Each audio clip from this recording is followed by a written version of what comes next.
الحمد لله رب العالمين والصلاة والسلام على سيد المرسلين أما بعد فأعوذ بالله من الشيطان الرجيم بسم الله الرحمن الرحيم الصلاة والسلام عليك يا رسول الله وعلى آلك وأصحابك يا حبيب الله الصلاة والسلام عليك يا نبي الله وعلى آلك وأصحابك يا نور اللہ۔ میٹھے میٹھے اسلامی بھائیوں اور مدنی چینل کے ناظرین، سلسلہ ہے نغمات رضا۔ شاید آپ کو میرے چہرے کی مسکراہٹ کچھ بتا رہی ہو۔ آج بہت خوشی ہے۔ خوشی کیوں ہے کہ آج نغمات رضا میں اس کلام کو شامل کرنے جا رہے ہیں جس میں ہم سب کے آقا مدینے والے مصطفیٰ معراج کے دولہ صلی اللہ تعالی علیہ وسلم کے معراج شریف کے سفر کو ذکر کیا گیا ہے۔ جی ہاں، آج قصیدہ معراج انشاءاللہ پڑھیں گے بھی، سنیں گے بھی، جھومیں گے اور سمجھیں گے بھی۔ بہت بار سنا ہوگا مگر شاید اس کے بہت سارے اشعار مدنی چینل کے ناظرین ہم سمجھ نہ سکے۔ آج اعلیٰ حضرت کی شاعری کا وہ شاہکار سننے جا رہے ہیں۔ یقیناً تیار ہو جائیے، دل جھومتے جائیں گے، اللہ نے چاہا روح بھی جھومے گی، اور اعلیٰ حضرت سے محبت میں بھی اضافہ ہوگا اور ان کے صدقے نبی پاک علیہ الصلوۃ والسلام کی محبت میں بھی اضافہ ہوگا۔ اے میرے میٹھے اسلامی بھائیوں، معراج کا سفر بڑا مبارک سفر، بڑا نورانی سفر۔ شاعر لکھتے ہیں نا، عرش سے نور چلا اور حرم تک پہنچا، سلسلہ میرے گناہوں کا کرم تک پہنچا۔ تیری معراج کہ تو جانے کہاں تک پہنچا، میری معراج کہ میں تیرے قدم تک پہنچا۔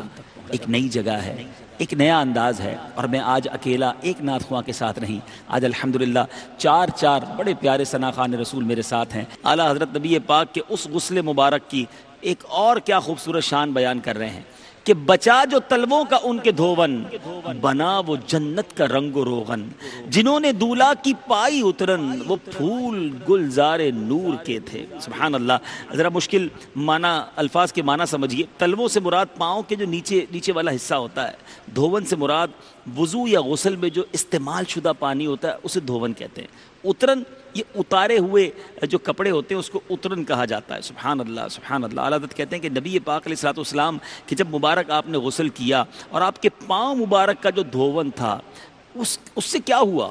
اس سے جنت کا رنگ و روغن کر کے اس کے حسن کو بڑھا دیا گیا۔ میرے پیارے آقا کے تلووں کے دھون سے جنت کو رنگ و روغن کر کے اس کے حسن میں اضافہ کیا گیا، اور جنت کے نورانی پھول جو ہیں وہ اپنی شگفتگی کو بڑھانے کے لیے، اپنا جمال بڑھانے کے لیے نبی پاک علیہ الصلوۃ والسلام کے جسم اقدس سے اترنے والا جو لباس ہے اس کو حاصل کرنے میں پیش تھے کہ وہ ہمیں مل جائے تو ہمارے حسن میں مزید اضافہ ہو جائے۔ سبحان اللہ۔ اب اگلے شعر کی طرف چلتے ہیں۔ اعلیٰ حضرت فرماتے، خبر یہ تحویل مہر کی تھی کہ رت سہانی گھڑی پھرے گی، وہاں کی پوشاک زیب تن کی، یہاں کا جوڑا بڑھا چکے تھے۔ سبحان اللہ۔ اس کے مشکل معنی پہلے سمجھیے۔ یہاں تحویل کے معنی ہے پھرنا، مہر سے مراد سورج، رت سے مراد موسم، سہانی یعنی اچھی اور پیاری، پوشاک لباس کو کہتے ہیں، زیب تن کرنا یعنی پہننا، پہن کر جسم کو زینت دینا۔ اب میرے جوڑے سے مراد لباس، بڑھا چکنا، خیرات کر دینا، صدقہ کر دینا۔ سبحان اللہ۔ اعلیٰ حضرت اسی لباس کی بات کر رہے ہیں۔ کہتے ہیں نبی پاک علیہ الصلوۃ والسلام جب آسمان کی طرف مکان سے لا مکان کی طرف گئے، تحویل مہر یعنی گویا اپنا ایک برج چھوڑ کر دوسرے برج میں داخل ہونا، اس بات کی دلیل ہے کہ رت سہانی گھڑی پھرے گی، موسم بدلنے والا ہے، امت کے لیے سہانی اور پسندیدہ گھڑی آنے والی ہے جب لا مکان پر امت کے بخشش کے فیصلے ہوں گے۔ اس لیے تو وہاں کا نورانی لباس پہنا اور یہاں کے کپڑے امت کے گناہوں کے بدلے صدقہ کر دیے۔ امت اس صدقے کے طفیل گناہوں کی آفت جو ہے وہ امت سے ٹل جائے، کیونکہ صدقہ مصیبت کو ٹال دیتا ہے۔ نئی پوشاک اور نورانی پوشاک عطا کی گئی اور پیارے آقا نے تحویل مہر کیا، ایک برج سے دوسرے برج کی طرف سفر اختیار کر لیا۔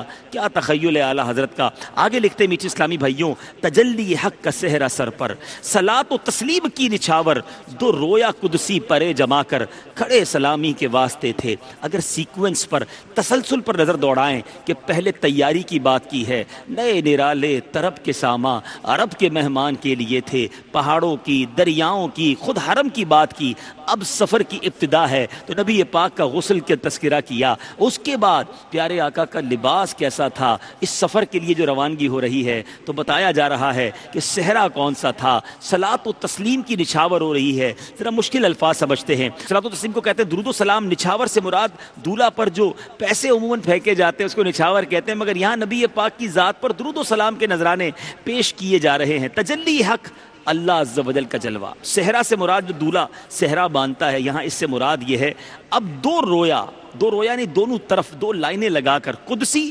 فرشتے پرے جما کر لائن لگا کر، اللہ دنیا میں بڑے بڑے بادشاہ جب جاتے نا تو ان پر پھول برسائے جاتے ہیں اور دونوں طرف سپاہی کھڑے ہو کر گارڈ آف آنر دیتے ہیں۔ نبی پاک جب معراج کے سفر کو چلے تو فرشتے لائنیں لگا کر درود و سلام کے گجرے نچاور کر رہے ہیں، سبحان اللہ۔ اور تجلی حق کا، اللہ تبارک و تعالیٰ کے نور اور اللہ رب العزت کے جلوے کا جو صحرا ہے وہ پیارے آقا کے سر پر سجا ہوا تھا۔ معراج کے دولہا کی تیاری ایسے ہو رہی ہے، اللہ آگے فرماتے ہیں جو ہم بھی وہاں ہوتے خاک گلشن، لپٹ کے قدموں سے لیتے اترن، مگر کریں کیا نصیب میں تو یہ نامرادی کے دن لکھے تھے۔ یہ منظر بیان کرتے کرتے ایسا لگتا ہے اعلیٰ حضرت بھی تخیل میں کھو گئے کہ کیا منظر ہوگا، میرے آقا علیہ الصلوۃ والسلام کو کیسے دولہا بنایا جا رہا ہوگا، کس طرح رب کی بارگاہ میں جا رہے ہوں گے۔ کاش ہم بھی نبی پاک کی بارگاہ میں اس وقت ہم حاضر ہوتے۔ اب اس شعر کا مطلب یہ بنتا ہے میرے میٹھے اسلامی بھائیوں کہ پیارے آقا علیہ الصلوۃ والسلام جب وہاں سے گزرے، کاش ہم بھی وہاں ہوتے اور اس زمین کی مٹی بن کر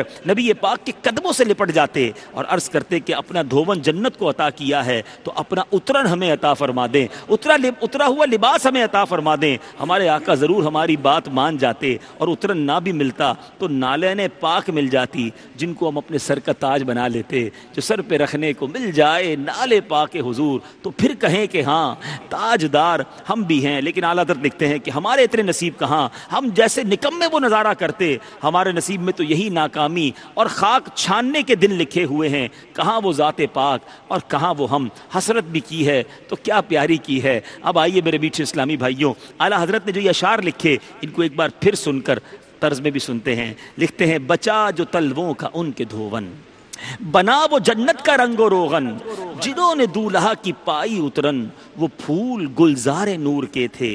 خبر یہ تحویل مہر کی تھی کہ رت سہانی گھڑی پھرے گی، وہاں کی پوشاک زیب تن کی یہاں کا جوڑا بڑھا چکے تھے۔ تجلی حق کا صحرا سر پر صلاۃ و تسلیم کی نچھاور، دو رویا قدسی پڑے جما کر کھڑے سلامی کے واسطے تھے۔ جو ہم بھی وہاں ہوتے خاک گلشن، لپٹ کے قدموں سے لیتے اترن، مگر کریں کیا نصیب میں تو یہ نامرادی کے دن لکھے تھے۔ بچا جو تلووں کا ان کے دھون، بچا جو تلووں کا ان کے دھون، بنا وہ جنت کا رنگ و روغن، جنہوں نے دولہا کی پائی اترن، جنہوں نے دولہا کی پائی اترن، وہ پھول گلزار نور کے تھے۔ خبر یہ تحویل مہر کی تھی، خبر یہ تحویل مہر کی تھی کہ رت سہانی گھڑی پھرے گی، وہاں کی پوشاک زیب تن کی، وہاں کی پوشاک زیب تن کی، یہاں کا جوڑا بڑھا چکے تھے۔ تجلی حق کا صحرا سر پر، تجلی حق کا صحرا سر پر، صلاۃ و تسلیم کی نچھاور، دو رویا قدسی پر جما کر، دو رویا قدسی پر جما کر، کھڑے سلامی کے واسطے تھے۔ جو ہم بھی وہاں ہو دیکھا کہ گلشن، جو ہم بھی وہاں ہو دیکھا کہ گلشن، لپٹ کے قدموں سے لیتے اترن، مگر کرے کیا نصیب میں تو، مگر کرے کیا نصیب میں تو یہ نامرادی کے دل لکھے تھے۔ صلی اللہ علیہ یا رسول اللہ، صلی اللہ علیہ یا رسول اللہ وسلم علیک یا حبیب اللہ ہے چار سوئے شہرا معراج مصطفیٰ ہے چار سوئے شہرا معراج مصطفیٰ ہے معراج مصطفیٰ ہے معراج مصطفیٰ ہے سبحان اللہ.